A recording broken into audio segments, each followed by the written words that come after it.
students, welcome to the class. So we are in which topic?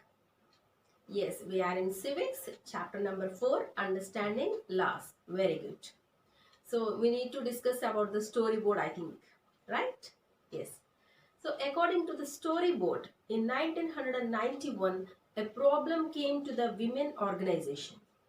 But those people told that there is no such law in India to rectify the problem. After that, many testimonials, public hearings went on, and they collected large data from the women. After that, in 1999, all the lawyers in India take a step to draft the Domestic Violence Protection Act. Yes, after that, many conferences were held on this bill. So finally, in 2002, the bill was introduced in the parliament. Even though many women were unsatisfied regarding this bill, and they changed some changes in that bill. The Domestic Violence Act introduced in Parliament, and it got approved by the two houses and President of India. Finally, October 2006, it came into effect. After that, many gatherings and public meetings were held to tell about the importance of the law. It gives complete violence-free environment to the women, and it provides monetary freedom to the women also. That's why it is very important law in our country. And we have observed how much struggle went on backside of this law. So by this storyboard, we can understand the role of the public in a country. And the crucial role of the people in a country is very important in framing the acts or laws. So the government alone can't frame all the laws for the citizens, isn't it? Right. So it is very necessary to the government to take the support from the people. Then how the people can guide the government? Yes, they can take part in the newspapers, radios, broadcast, and in the internet. So nowadays media is a big platform to tell good and bad.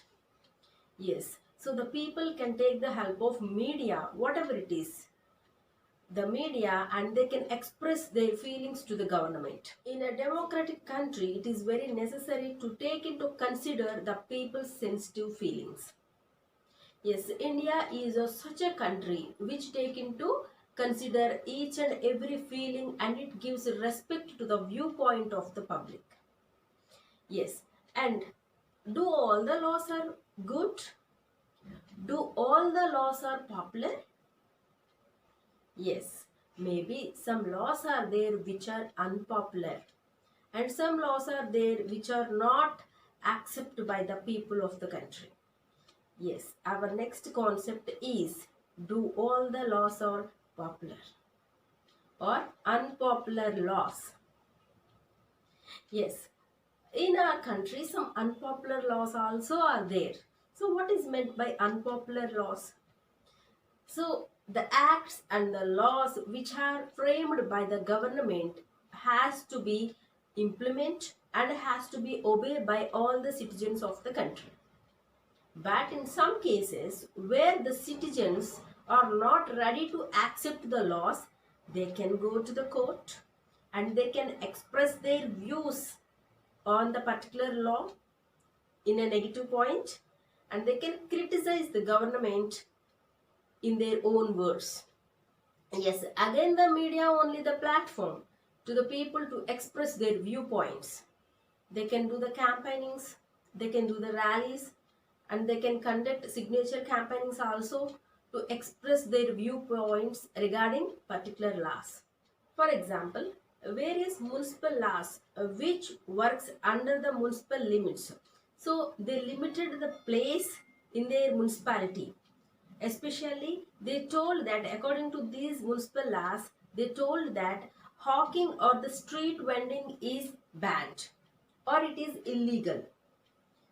Yes, of course, nobody objects that there should be sufficient place for the public to walk in the streets and to do their work freely. Of course, it is right. But we should not forget the point that These hawkers and the street vendors are very necessary in a large cities.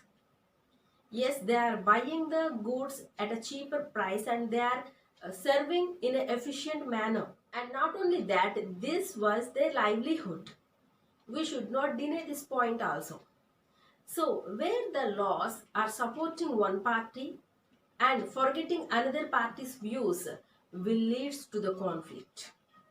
And such type of laws are sometimes looked as the unpopular laws for some people.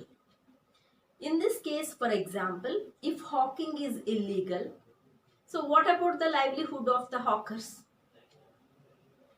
So the court or the government has to keep both the parties in the point of view while they are making the laws.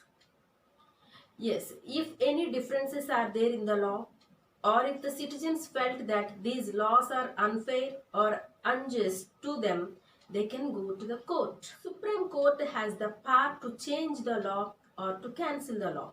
So any of the citizens or any group of the citizens felt that law was unjust to them, they can go to the court for the justice. Yes, and in the previous classes you may learn that if the laws are not fair to the people, they may express their feelings in many ways. Here you can observe many images which are showing the unwillingness of the public about the laws which are framed by the government. Yes, in a non-violent way, the public can express their unwillingness about the laws and the acts which are framed by the government. Yes, and these type of rallies, dharnas or non-violent ways create pressure on the government to change the act or the law. So, a democratic government has to be sensitive to the feelings of the public. And the citizens should not sit idle after electing their representatives. They have to monitor the work of their representatives in the parliament. And they have to follow the newspapers and the television news regarding the working condition of the government. This was very helpful to the citizens to vote in the further elections. As a citizens, we should not be idle and we should have an interest in the working condition of our elected representatives. Then only the democratic government will become strong. If we leave the representatives, they will behave on their own. So the people who elected their representatives should continuously monitor their representatives up to 5 years. Yes, then only the people can take a correct decision after 5 years. And that was the theme of democracy. If a democracy should be strong means the people has to be strong first. They has to be alert all the moments. Then only they can take the correct decision in future. Yes, this is all about the lesson understanding laws. And first of all, we discussed that why these laws. After that, we have discussed that what leads to pass a law. So what is the process behind the law? How the laws are coming into the effect. Why? So from the public and from the society, the problem leads to make a law. And next, unfair laws. So why these unfair laws made by the government? If unfair laws happen means what the reaction of the public we have learnt from this lesson. Thank you.